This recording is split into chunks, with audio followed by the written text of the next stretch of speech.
shall the Son of Man be pleading in the heart of the earth. All right. Autumn. First Chronicles 7:14. With the people that called by my name shall humbly and be precious and turn from their wicked way, and that I forgive them for help, forgive them and heal their land. First Chronicles 7:14. Pride becomes before destruction, and destruction comes before Holy Spirit. Holy Spirit becomes before God. That was 16:18. All right. Good job. Summer. Psalms 2:1. Why do the heathen rage and the people imagine a vain thing? Proverbs 2:1. Trinity. Dancing with a pistol. All right. Good job. Ready to go, David?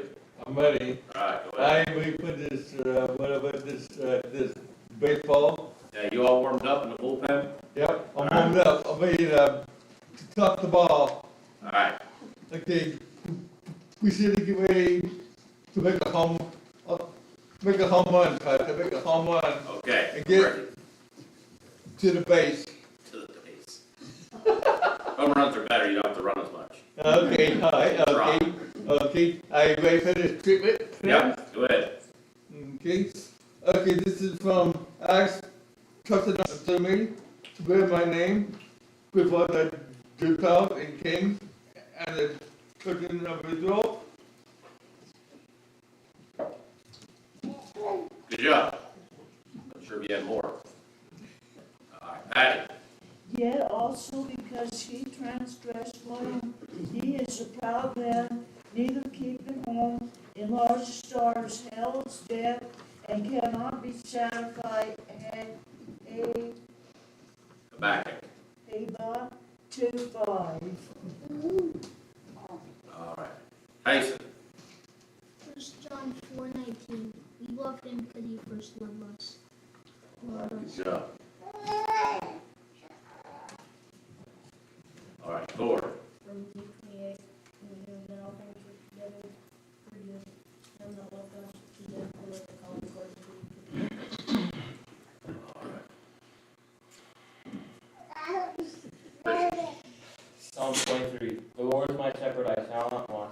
He maketh me to lie down in green pastures. He leads me beside the still waters. He restores my soul. He leads me down the paths of righteousness for his name's sake. Yea, though I walk through the valley of the shadow of death, I will fear no evil, for thou art with me. Thy rod and thy staff, they comfort me. Thou hast prepared a table before me in the presence of mine enemies. Thou anointest my head with oil, my cup runneth over. Surely goodness and mercy shall follow me all the days of my life, and I will dwell in the house of the Lord forever. Psalm 23. 458. Yellow.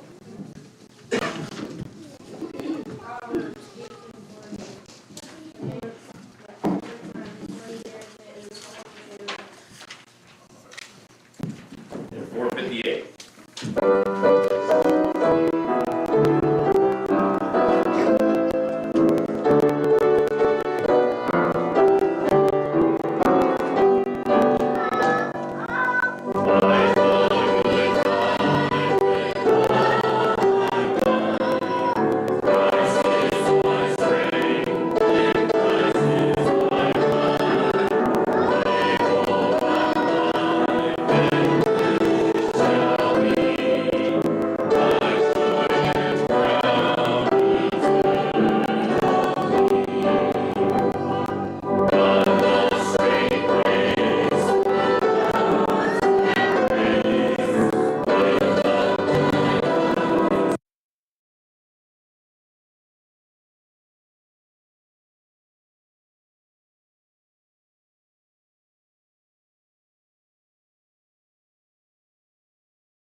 my of many people, and has sinned against thy soul. For this, behold, is it not of the Lord of hosts that the people shall labor in the very fire, and the people shall weary themselves for very vanity? For the earth shall be filled with the knowledge of the glory of the Lord, as the waters cover the sea. Thinking of this idea here, kind of an unusual verse that God proclaims in verse number 11 about the stone shall cry out of the wall, and the beam out of the timber shall answer it. Understand, this is part of this series of woes that are being foretold by the prophet, given to the prophet, about, even though God is about ready to use Babylon to judge his people for their sin, for their idolatry, for their pride, for their wickedness, that Babylon's day of judgment, the clock would begin ticking. When the clock begins ticking for the 70-year captivity of God's people, the clock was also ticking for the 70-year time of Babylon's. Judah would end. The judgment of Babylon would begin. And he said, in that day, the stones would speak and the timbers would answer. Babylon was built on the plunder of Samaria. It shows Israel. If you were to go across the Syro-Arabian desert, Babylon would be there. And in this map, it shows how they went up and they conquered, get further and they go back. And, you know, when we think about Idaho, and if you look at Idaho, you know, if we want to go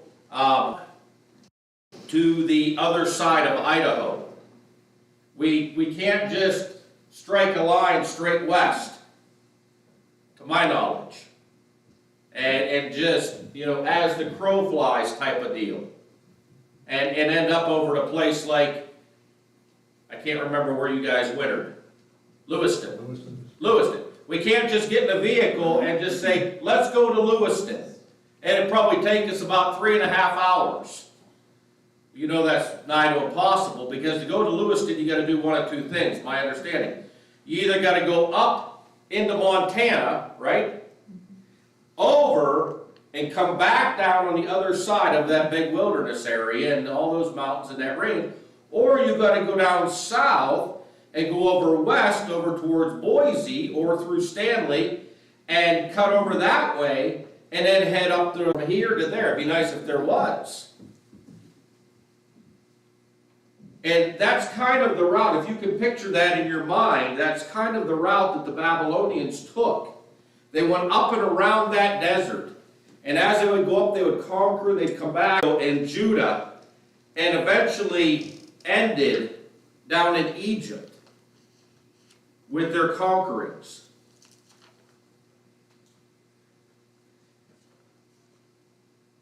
Kind of like a land bridge, in a sense, was the nation of Israel.